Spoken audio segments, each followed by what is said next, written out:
ನಾನು ಈಗಾಗಲೇ ಬರುವಾಗ ಹೇಳ್ತಾ ಇದ್ರು, ಈ ಡ್ರೈನೇಜ್ ವಾಟರ್ ಆಗಿರ್ಬೋದು, ಒಳಚರಂಡಿ ವ್ಯವಸ್ಥೆ, ನೀರೆಲ್ಲವೂ ಕೂಡ ಈ ಆಲ್ರೆಡಿ ಹೋಗ್ತಾ ಇರುವಂಥ ಕೆರೆಗಳಿಗೆ ಹೋಗ್ತಾ ಇದೆ.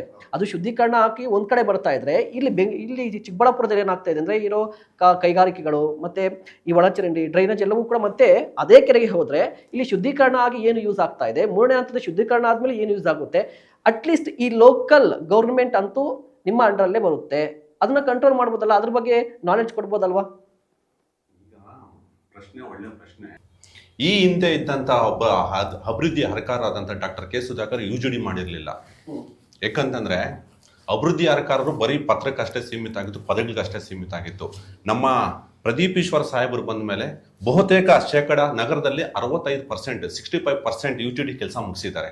ಯಾಕಂದ್ರೆ ವಿಶೇಷವಾಗಿ ನಮ್ಮ ಮುಖ್ಯಮಂತ್ರಿಗಳ ಹತ್ರ ಹೋಗ್ಬಿಟ್ಟು ಅನುದಾನ ಹಾಕ್ಸ್ಕೊಂಡು, ನಗರದಲ್ಲಿ ಈ ತರ ಸಮಸ್ಯೆ ಇದೆ, ಇದರಿಂದ ಚರಂಡಿ ವ್ಯವಸ್ಥೆ ಇಲ್ಲದೆ ಒಂದು ಜನಕ್ಕೆ ನೆರಿಮೆಲ್ಲವಾದ ಒಂದು ವಾತಾವರಣ ಸಿಗ್ತಾ ಇಲ್ಲ, ಹಾಗಾಗ್ಬಿಟ್ಟು ದಯವಿಟ್ಟು ನನಗೆ ಸ್ಪೆಷಲ್ ಪ್ಯಾಕೇಜ್ ಅಲ್ಲಿ ಬೇಕು ಅಂತ ಹೇಳ್ಬಿಟ್ಟು ಚಿಕ್ಕಬಳ್ಳಾಪುರ ನಗರಕ್ಕೇನೆ ಸುಮಾರು 106 ಕೋಟಿ ತಗೊಬಂದ್ಬಿಟ್ಟು UGD ವ್ಯವಸ್ಥೆ ಮಾಡ್ತಾ ಇದಾರೆ.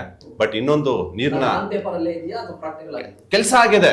ನನ್ನ ಮಿತ್ರನ್ ಕೇಳಿ, ಇವ್ರು 3 ಜನನ ಕೇಳಿ, ಕೆಲಸ ಆಗಿದೆ. ನಮ್ಮ ಜಯಕುಮಾರ್ ಅಣ್ಣನ್ ಕೇಳಿ, 65% UGD ಕೆಲಸ ಆಗಿದೆ.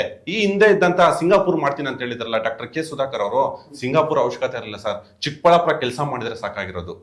ಯಾಕಂದ್ರೆ ಅವರು ಸಿಂಗಾಪುರ್ ಮಾಡ್ತೀನಿ ಅಂತ ಹೇಳ್ಬಿಟ್ಟು ಯಾಮರ್ಸ್ಬಿಟ್ಟು ನಮ್ಮನ್ನ ಬೇರೆ ತರ ಮಾಡ್ಬಿಟ್ರು. ಬೇಡ, ಜಾಸ್ತಿ ಮಾತಾಡೋದು ಅವಶ್ಯಕತೆ ಇಲ್ಲ. ಸಿಂಗಾಪುರ್ ಮಾಡಿದ್ರೆ ಇವತ್ತು ಈ ಅವಶ್ಯಕತೆ ಇರಲಿಲ್ಲ. ಬಟ್ ನಮ್ಮ ಪ್ರದೀಪ್ ಈಶ್ವರ್ ಸಾಹೇಬ್ ಬಂದ ಮೇಲೆ ನಗರದಲ್ಲಿ ಕೆಲಸಗಳು ನಡೀತಾ ಇರೋದು. ಮಿಗ್ಲಾಗಿ ಬಂದ್ಬಿಡ್ತೀನಿ, ಅಧಿಕಾರ ಬೇಕು ಅಂತ ಹೇಳ್ಬಿಟ್ಟು ನಗರಸಭೆ ಕೌನ್ಸರ್ಗಳೆಲ್ಲ ದುಡ್ಡು ಕೊಟ್ಟು ಕೊಂಡ್ಕೊಂಡು ವಿದೇಶ ಪ್ರವಾಸ ಕಳಿಸಿ ಎಲ್ಲೆಲ್ಲೋ ಹೋಗ್ಬಿಟ್ಟು ನಗರಸಭೆನ ಅಧಿಕಾರ ತಗೊಂಡ್ರಲ್ವಾ? ಏನ್ ಮಾಡ್ತಾ ಇದ್ರ ಸರ್ ನೀವು? ಅದೇ ನಗರಸಭೆಯ ಅಧ್ಯಕ್ಷ ಗಜೇಂದ್ರ ಅನ್ನೋನು, ಅದೇ ಇವತ್ತು ಯಾರು ಪ್ರತಿಭಟನೆ ಮಾಡಿ ನಿನ್ನೆ ಏನು ಹೆಸರು ತಗೊಂಡಿದ್ದಾರೆ ಅವರು ಸರ್, ಕೆರೆ ಬಫರ್ ಝೋನ್ ಅಲ್ಲಿ, ಕೆರೆ ಪಕ್ಕದಲ್ಲಿ ಬಫರ್ ಝೋನ್ಗಳಲ್ಲಿ ಹೇಳ್ಬಿಡ್ತೀನಿ, ಕಂದವಾರ ಕೆರೆ ಕೆಳಗಡೆ ಒಂದು ಲೇಔಟ್, ಇಲ್ಲಿ ಮಹಿಳಾ ಕಾಲೇಜು ಪಕ್ಕದಲ್ಲಿ ಹೊಸಕೆರೆ ಪಕ್ಕದಲ್ಲಿ ಒಂದು ಲೇಔಟ್, ಮತ್ತೆ ಶ್ರೀ ರಂಗಧಾಮ ಕೆರೆ ಪಕ್ಕದಲ್ಲಿ ಶ್ರೀರಂಗ ಕುಟೀರ ಸರ್, ಇವೆಲ್ಲ ಕೆರೆಗೆ ಅಂಟ್ಕೊಂಡಿದಾವೆ ಲೇಔಟ್ಗಳು.